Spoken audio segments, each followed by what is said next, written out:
members of the Fourth Estate, ladies and gentlemen, good afternoon. We have a statement that we want to issue today following the general elections that were held in our country.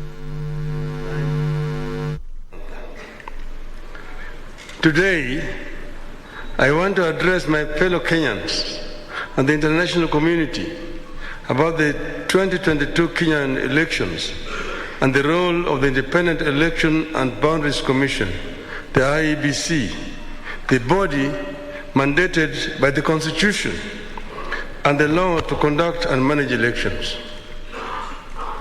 On August 9th, 2022, millions of Kenyans turned out in large numbers in an attempt to choose their leaders at the national, county, and local levels after long and generally peaceful campaigns.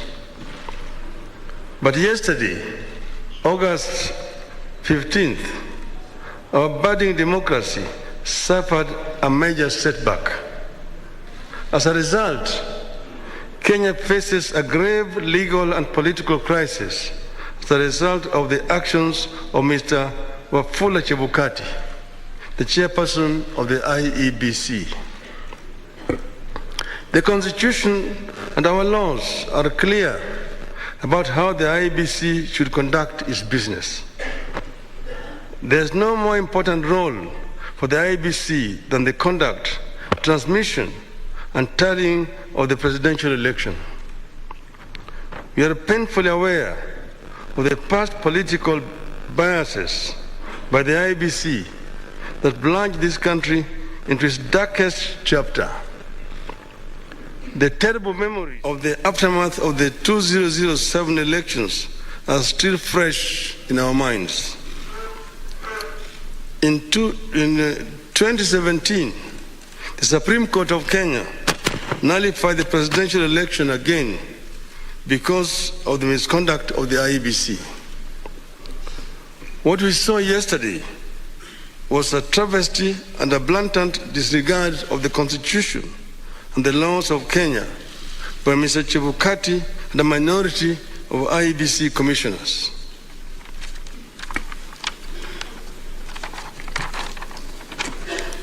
The law is clear on the role of the chairperson of the IEBC.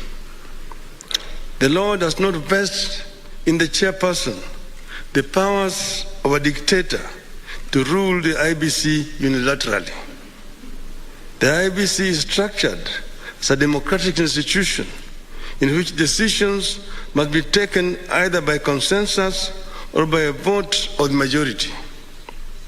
The chairperson and a tiny minority of commissioners have no legal authority to take weighty decisions and proclaim them as the rulings of the IEBC.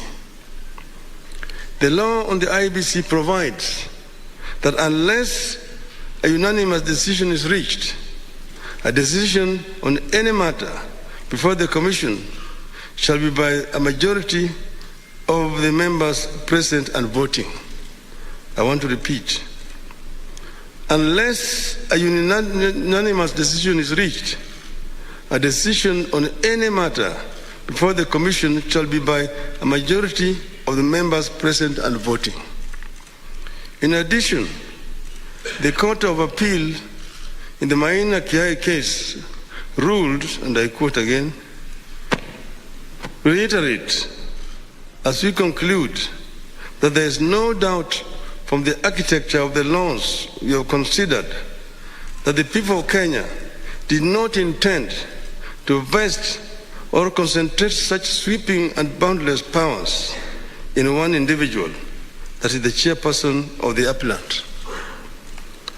That is why I and Azimio La Umoja One Kenya and the nation at large were shocked yesterday to learn that Mr. Chebukati alone decided to pronounce himself on the supposed winner of the 2022 presidential elections. We understand that only Mr. Chebukati alone had access to the tally of the presidential vote. He denied all the commissioners access to that information until he suddenly appeared before the commissioners in the late afternoon to present them with a fait accompli.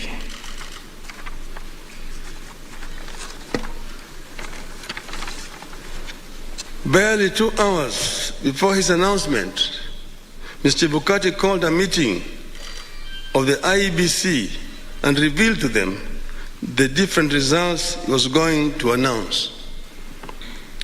4 of the 7 protested Mr. Chebukati's actions. But Mr. Chebukati, whose mind appeared made up, did not entertain any discussion of the results, precipitating a walkout by a majority of the commissioners who promptly denounced the results at a press conference.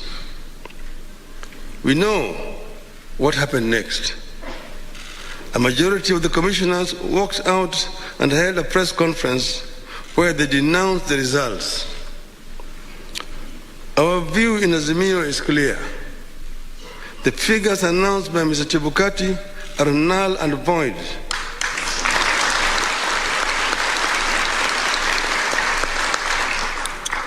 I repeat, the figures announced by Mr. Chebukati are null and void and must be quashed by a court of law. In our view, there is neither a legally and validly declared winner nor a president-elect. Mr. Chebukati's announcement purporting to announce a winner is a nullity. He acted with gross impunity and in total disregard of the Constitution and our laws. He could have plunged our country into chaos had our supporters not exercised great restraint. Such blatant acts of impunity can be a threat to the security of our country. It is not up to us to decide whether Mr. Chebukati has committed an offense. We leave that determination to the appropriate authorities. But for avoidance of doubt, I want to repeat that we totally and without reservations reject the presidential results announced yesterday by Mr. Chebukati. I want to commend our supporters for remaining calm and keeping the peace, and I urge them to continue to do so.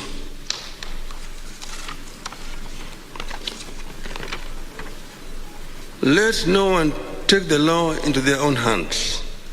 We are pursuing constitutional and lawful channels and processes to invalidate Mr. Chebukati's illegal and unconstitutional pronouncement.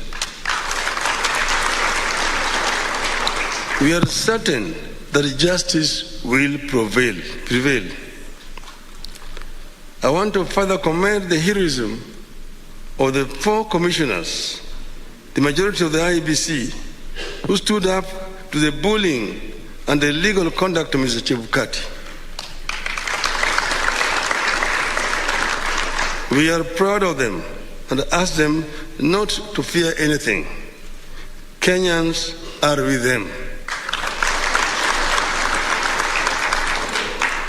Today, I do not want to fully address our strategies going forward, but suffice it to note that we will be pursuing all constitutional and legal options available to us.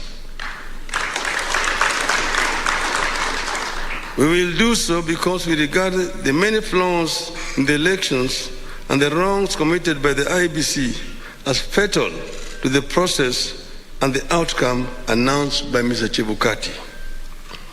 We urge Kenyans and the friends and partners of Kenya abroad to stand tall and be counted as we seek to advance the ideals of democracy and an open society that we have always stood for.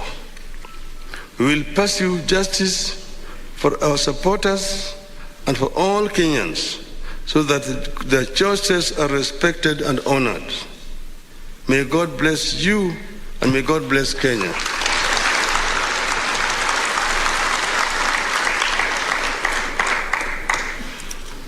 Nataka kuchukua tena fursa hii kutoa shukrani kwa Kenya wenzangu ambayo wameshiriki katika uchaguzi ambayo imepita. Wameonyesha ujasiri, wameonyesha uzalendo na upendo kwa nchi yao. Wakenya kila mahali walijitokeza wakapiga kura kwa njia ya amani. Na sasa yale ambayo yalibaki ni tume ya uchaguzi kuhakikisha kwamba ile ndoto ya Wanakenya imeheshimiwa. Tumegundua hitilafu ambayo imefanyika katika IBC ambayo imejaribu kutaka kukiuka yale ambayo Wakenya wenyewe walikuwa wamefanya. Tumeona yale ambayo imefanywa na yule mwenyekiti wa tume ya uchaguzi Bwana Wafula Chebukati kwa kujaribu kupindua ili uamuzi ya Wakenya. Anafanya hivyo bila kushauriana na wale wenzake ambaye wako pale pamoja naye katika tume ya uchaguzi. Sisi wana Kenya na wana Azimio tunapenda amani. Tunapenda umoja wa Kenya. Tunataka kuona kama Wakenya wameungana kama kitu kimoja. Ndio tunaongea juu ya Azimio la umoja. Tuko na nia ya kuona kwamba Kenya imetoka katika janga la ufukara, janga ya kutokuwa na amani na janga ya ubaguzi ya kikabila, ili Wakenya waungane kama watu moja waweze kutekeleza wajibu yao kulingana na ndoto ya uanzilishi wa taifa letu.